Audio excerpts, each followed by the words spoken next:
पर्यावरण संरक्षण के वैश्विक मंच पर भारत ने एक और मजबूत कदम बढ़ाया है। देश में रामसर स्थलों की संख्या अब शतक के करीब पहुंच गई है, यानी 98। बिल्कुल, और 98 एक बहुत बड़ी संख्या है। यह दिखाता है कि भारत इस मुद्दे को लेकर कितना गंभीर है। तो आज की हमारी चर्चा का विषय यही है। हमारे पास जो स्रोत हैं, उनके आधार पर हम ये समझने की कोशिश करेंगे कि ये 2 नए स्थल कौन से हैं, इनकी कहानी क्या है और ये भारत की संरक्षण यात्रा के बारे में क्या बताते हैं। चलिए शुरू करते हैं। तो सबसे पहले ये 2 नए सितारे हैं कौन? सूची में जो 2 नए नाम जुड़े हैं उनमें पहला है उत्तर प्रदेश का पटना पक्षी अभयारण्य और दूसरा है गुजरात का छारी ढांड आर्द्रभूमि संरक्षण अभयारण्य। 2 बिल्कुल अलग अलग परिदृश्यों से 2 बिल्कुल अलग अलग कहानियां। पटना पक्षी अभयारण्य, इसका नाम सुनकर तो पहली बार में किसी को भी बिहार की राजधानी का ख्याल आएगा। हाँ, ये नाम थोड़ा भ्रमित कर सकता है, पर यह अभयारण्य उत्तर प्रदेश के एटा जिले के जलेसर उपविभाग में है। अच्छा, और इसके जुड़ने से उत्तर प्रदेश के लिए क्या मायने हैं? अब इसके शामिल होने के साथ ही उत्तर प्रदेश में कुल 11 रामसर स्थल हो गए हैं। 11 स्थल? ये सुनने में तो अच्छा लगता है। खैर, इस अभयारण्य की बात करते हैं। स्रोत में एक बात ने मेरा ध्यान खींचा, और वो है इसका आकार। हाँ, और यही इसकी सबसे दिलचस्प बात है। इसका कुल क्षेत्रफल सिर्फ 108 हेक्टेयर है। सिर्फ 108 हेक्टेयर? जी, जो इसे उत्तर प्रदेश का सबसे छोटा पक्षी अभयारण्य बनाता है। इसकी जो मुख्य आर्द्रभूमि है वो तो लगभग 1 वर्ग किलोमीटर में ही फैली है। 1 मिनट, सबसे छोटा? ये थोड़ा अजीब लगता है। मतलब क्या रामसर सूची में शामिल होने के लिए कोई न्यूनतम आकार की शर्त नहीं होती? ये एक बेहतरीन सवाल है। देखिए, पहले शायद सिर्फ बड़े विशाल जल पक्षी आवासों पर ही ध्यान दिया जाता था। हाँ, वही मैं सोच रही थी। लेकिन आज हम समझते हैं कि जैव विविधता के ये छोटे हॉटस्पॉट्स भी उतने ही जरूरी हैं, और पटना पक्षी अभयारण्य इसका जीता जागता सबूत है। कैसे? आकार पर मत जाइए, ये छोटा सा क्षेत्र जैव विविधता का एक पावर हाउस है। स्रोत बताते हैं कि यहाँ 300 प्रजातियों के लगभग 2 लाख पक्षी रहते हैं। 2 लाख पक्षी सिर्फ 1 वर्ग किलोमीटर में? ये तो कल्पना करना भी मुश्किल है। बिल्कुल, ये घनत्व ही इसे असाधारण बनाता है। 106 से ज्यादा प्रवासी और स्थानीय पक्षी प्रजातियां यहाँ अपना घर बनाती हैं। तो ये प्रवासी पक्षियों के लिए एक बहुत जरूरी पड़ाव होगा। हाँ बिल्कुल, सोचिए, मध्य एशिया से हजारों किलोमीटर उड़कर आने वाले पक्षियों के लिए ये छोटी सी झील एक जीवन रक्षक पिट स्टॉप की तरह है, जहाँ वे रुककर आराम करते हैं, भोजन करते हैं और फिर अपनी आगे की यात्रा पर निकल जाते हैं। यह सेंट्रल एशियन फ्लाईवे नामक विशाल प्रवासी पक्षी मार्ग पर एक बहुत ही महत्वपूर्ण पड़ाव है। अगर ये छोटा सा स्थल ना हो तो उस पूरे मार्ग की कड़ी टूट सकती है। यानी आकार में छोटा लेकिन प्रभाव में बहुत बड़ा। ये तो कमाल की बात है। सही कहा। तो एक तरफ उत्तर प्रदेश का ये छोटा सा घना पक्षी अभयारण्य, अब दूसरे स्थल पर आते हैं, छारी ढांड आर्द्रभूमि संरक्षण अभयारण्य। इसका नाम ही बड़ा अनोखा है। नाम ही इसकी पूरी कहानी कह देता है। ये गुजरात के कच्छ जिले में है। छारी ढांड, इसका मतलब क्या हुआ? स्थानीय कच्छी भाषा में छारी या चारी का मतलब है खारा और ढांड का मतलब है उथली आर्द्रभूमि। अच्छा, तो एक खारी उथली आर्द्रभूमि, नाम से उसकी पूरी भौगोलिक तस्वीर दिमाग में बन जाती है। ये एक रेगिस्तानी इलाका है ना? हाँ, ये कच्छ के रण के शुष्क बन्नी घास के मैदानों में है।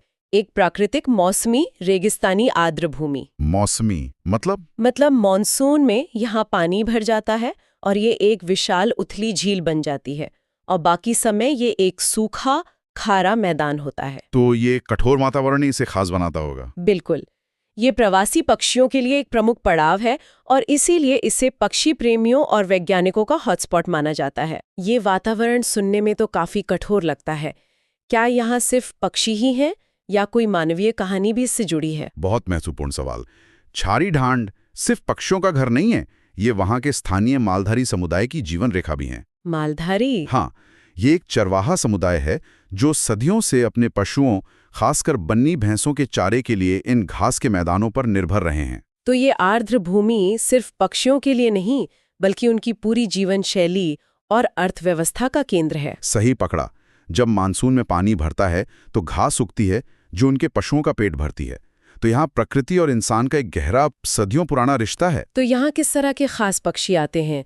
स्रोत में कुछ प्रजातियों का जिक्र है। हाँ, यहाँ कुछ बहुत ही विशिष्ट प्रजातियां आती हैं, जैसे Dalmatian pelican, oriental darter, black necked stork और इंडियन स्किमर भी। बिल्कुल, और इनके अलावा हजारों की संख्या में राजहंस यानी फ्लेमिंगो और कॉमन क्रेन भी यहाँ देखे जा सकते हैं। इडान जैसी जगहों का सुरक्षित होना इनकी वैश्विक आबादी के लिए एक जीवन रेखा की तरह है।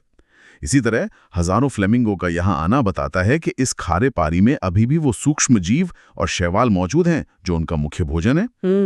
तो एक तरफ उत्तर प्रदेश का सबसे छोटा पक्षी अभयारण्य और दूसरी तरफ कच्छ का ये विशाल खारा रेगिस्तान, दोनों को एक ही रामसर स्थल का दर्जा मिला है ना दिलचस्प? ये मुझे सोचने पर मजबूर करता है कि आखिर इस दर्जे का पैमाना क्या है।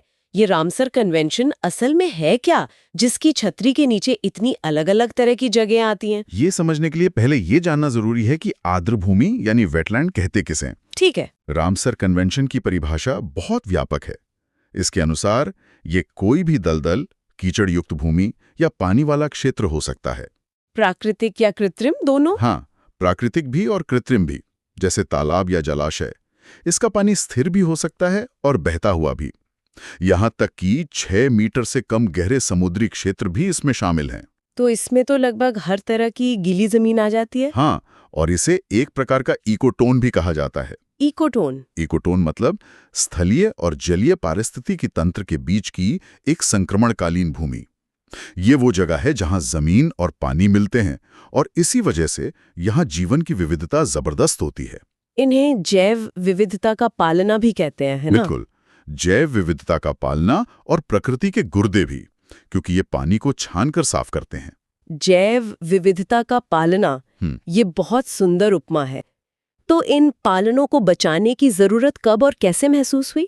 देखिए, इसकी कहानी 1960 के दशक में शुरू होती है। अच्छा। दूसरे विश्व युद्ध के बाद दुनिया भर में औद्योगिक विकास की जो लहर चली, उसमें सबसे ज्यादा नुकसान इन आर्द्र भूमियों का हुआ। उन्हें बेकार जमीन मानकर सुखा दिया गया। खेती के लिए या शहर बसाने के लिए? हाँ, 1960 तक आते आते दुनिया भर के पक्षी विज्ञानी और पर्यावरणविद चिंतित हो गए। उन्होंने देखा कि प्रवासी जल पक्षियों की संख्या तेजी से घट रही है, क्योंकि उनके रास्ते में पड़ने वाले ये पिट स्टॉप गायब हो रहे थे। बिल्कुल सही।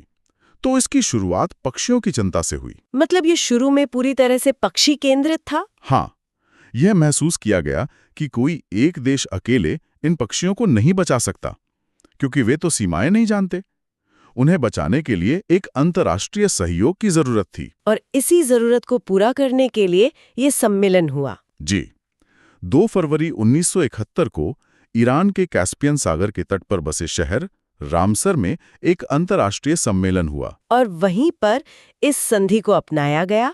इसी वजह से इसका नाम रामसर कन्वेंशन पड़ा। बिल्कुल, इसे अपनाया तो 1971 में गया था, लेकिन ये संधि 21 दिसंबर 1975 से पूरी तरह लागू हुई। और तब इसका उद्देश्य सिर्फ जल पक्षियों और उनके आवास को बचाना था। हाँ, फोकस बहुत संकीर्ण था, पक्षी और उनका घर। तो फिर ये इतना व्यापक कैसे हो गया? इसमें आर्थिक और सांस्कृतिक महत्व की बातें कैसे जुड़ी? ये इस कन्वेंशन की सबसे खूबसूरत बात है, इसका विकास। समय के साथ यह समझा गया कि आर्द्र भूमियां सिर्फ पक्षियों के लिए ही नहीं बल्कि इंसानों के लिए भी जरूरी हैं। जैसे बाढ़ नियंत्रण या सूखे में पानी का स्रोत बनना। सही है। और भूजल को रिचार्ज करना, कार्बन को सोखना। तब वाइज यूज यानी विवेकपूर्ण उपयोग का सिद्धांत सामने आया। विवेकपूर्ण उपयोग, इसका ठीक क्या मतलब है? क्या इसका मतलब है कि इन जगहों पर मानवीय गतिविधियां हो सकती हैं? हाँ, बिल्कुल। विवेकपूर्ण उपयोग का मतलब नो यूज यानी कोई उपयोग नहीं है। अच्छा। इसका मतलब है आर्द्र भूमियों का ऐसा उपयोग जो उनके पारिस्थितिक चरित्र को बनाए रखे और आने वाली पीढ़ियों के लिए भी उपलब्ध हो। यहीं पर आर्थिक और सांस्कृतिक महत्व जुड़ता है, जैसे छारी ढांड में मालधारियों का पशु चराना। एकदम सही उदाहरण है। अगर उसे टिकाऊ तरीके से किया जाए तो वो विवेकपूर्ण उपयोग है। कई आर्द्र भूमियां स्थानीय समुदायों के लिए मछली पकड़ने, पर्यटन या दूसरी चीजों से आजीविका का स्रोत हैं। तो अब ये एक समग्र दृष्टिकोण है।